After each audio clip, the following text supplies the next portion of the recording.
So Lily Allen is on a promotional tour for a new album at the moment, and that included a recent interview in British Vogue, where she spoke about writing this album and the inspiration for it. The inspiration for it really is the breakdown of her 4-year marriage to fellow Hollywood celebrity David Harbour, who cheated on her in a 3-year-long affair, which means the majority of their marriage. They split up in February of this year, and only now have either of them come out to comment on what happened, but evidently it's because of infidelity. And the Daily Mail took a headline from her interview saying Lily Allen admits that she became suicidal after discovering husband David Harbour's 3-year affair.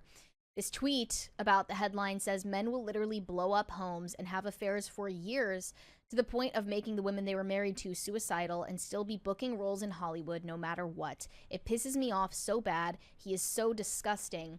And I want to go into detail from the interview before we talk about the question at hand, which is, should he face consequences for this professionally based on his personal life mistakes?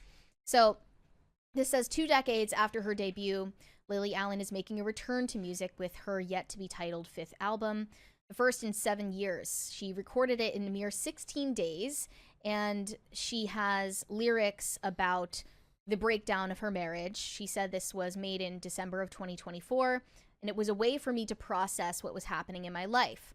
Because what was happening in her life at the time was that her marriage to David Harbour, whom she had wed in Las Vegas in 2020, after meeting him on the dating app Raya, was falling apart. They met on Raya and they married in Vegas. Classic! They are the only actual celebrity couple I have ever heard of meeting on the celebrity dating app Raya. That got married, yeah. Or that ever got together, period. Most of the time they just meet because they're invited to the same parties. Yep. You know, I think Raya is mostly for like hookups between like DJs and influencers, not actual celebrities like them.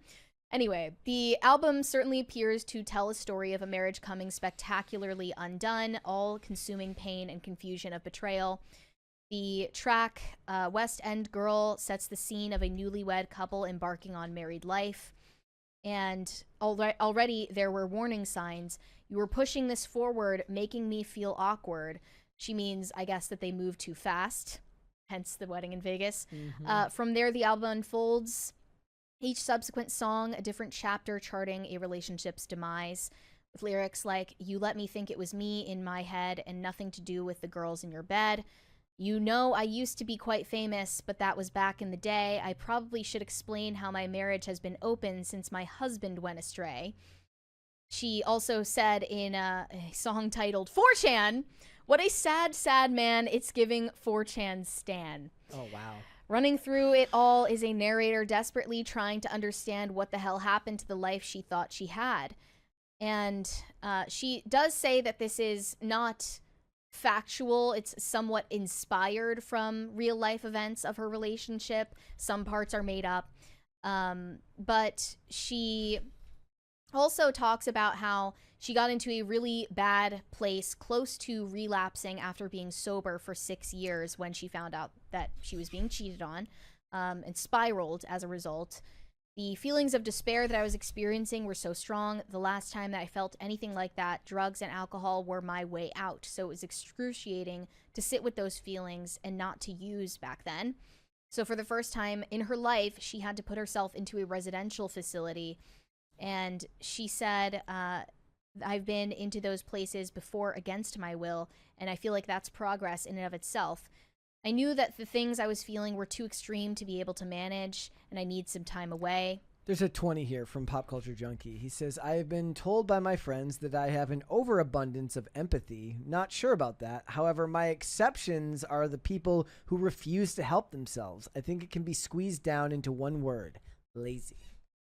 Yeah, I mean, I think it's more complicated than that. It depends on each person. We've talked about that in regard to, like, do the people taking Ozempic need Ozempic? But that's a larger conversation. And she does admit that at the time she wanted to die. She says that now she is not in the same space that she was when she wrote these songs and has come a long way. She's gotten back into the thick of recovery. But she says that she definitely was in a place where she was feeling like suicidal. She was having suicidal ideation. And was very close to relapsing into drinking and drugs, and also developed an eating disorder. Anyway, with all of that heartache out in the open for everyone to dissect, a lot of people are saying that David Harbour, with his career as an actor, should face stigma in his industry for what he did to her. And the obvious rebuttal is, if you applied that across the board, if you really did blacklist all the adulterers and philanderers in Hollywood, you would have almost no one left. Because these people, for the most part, have short-lived, tumultuous relationships that very often don't culminate in marriage, and if they do, the marriage ends relatively quickly. And it's because of the types of people that this industry attracts. And, you know, even though that's not something that can be practically put into practice in Hollywood, the question is, should it be? Should we stigmatize infidelity as a culture more than we stigmatize, you know, someone, you know, getting Me Too'd for like giving someone the wrong look, or touching someone on the knee, or doing something wrong that wasn't scripted in a sex scene? It seems like all of these Me Too claims are stigmatized way more than actual proven and admitted wrongdoing, like in the case of David Harbour. And if we lived in a sane society, you know, maybe he would face consequences consummate with what he did, but because of the insanity of the industry he's in, that's never going to happen. And it's true that a lot of other actors have been fired and lost out on opportunities and been blacklisted for much less, if not nothing, if it's based on a false accusation. So that's my take on it. But basically, some people are saying, you know, not trying to defend what he did, but you shouldn't get fired for cheating. Yeah, it's a business, and outside of the concept of perhaps having morality clauses for their contracts, which would have made sense back in the day, I suppose, for a company like Disney to have such a thing on there. For the most part, you would be catering to the micro percentage of people that pay close attention to the lives of celebrities, and displacing all of the people who just want to see David Harbour make the next, I don't know, Violent Night 2 Electric Boogaloo. And if I'm me, I don't care what David Harbour has done in his private life, you know, legally, as long as we're talking legally here.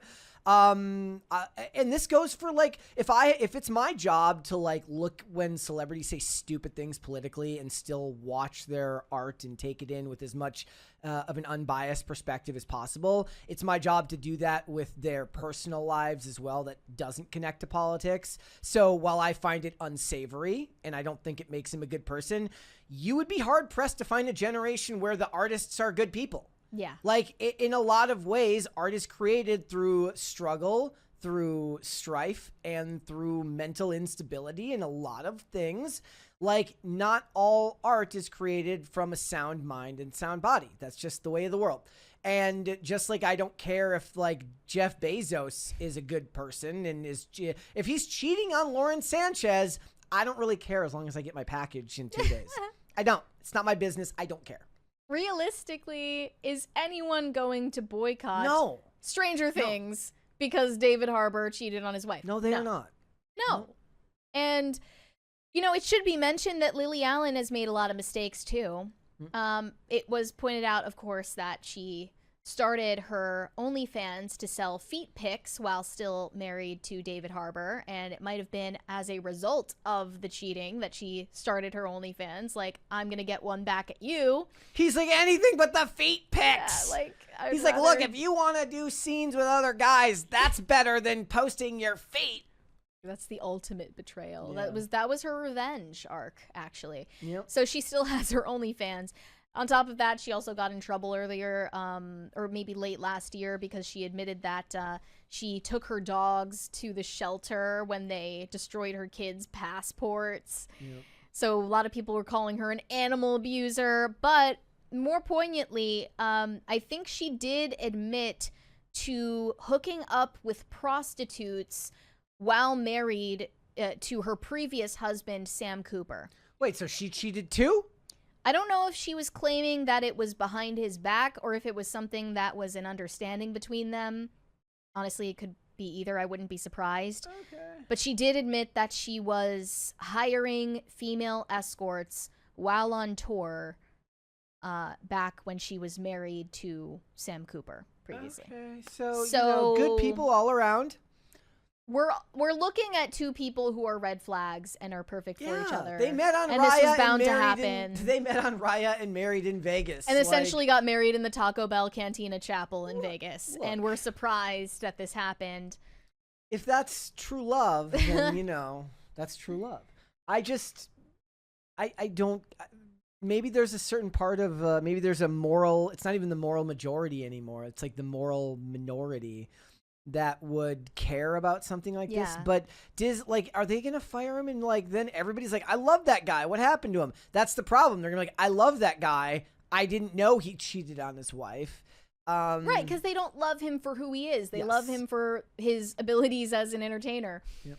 And I do find it frustrating that in our topsy-turvy culture today, there is more stigma around, I don't know, making a pass at an intern compared to betraying your wife and family. Or saying something edgy. Or even, David Harbour would lose more jobs for, saying bundle of sticks on a Ring camera than he would lose for openly betraying his wife's trust and sending her down a suicidal spiral.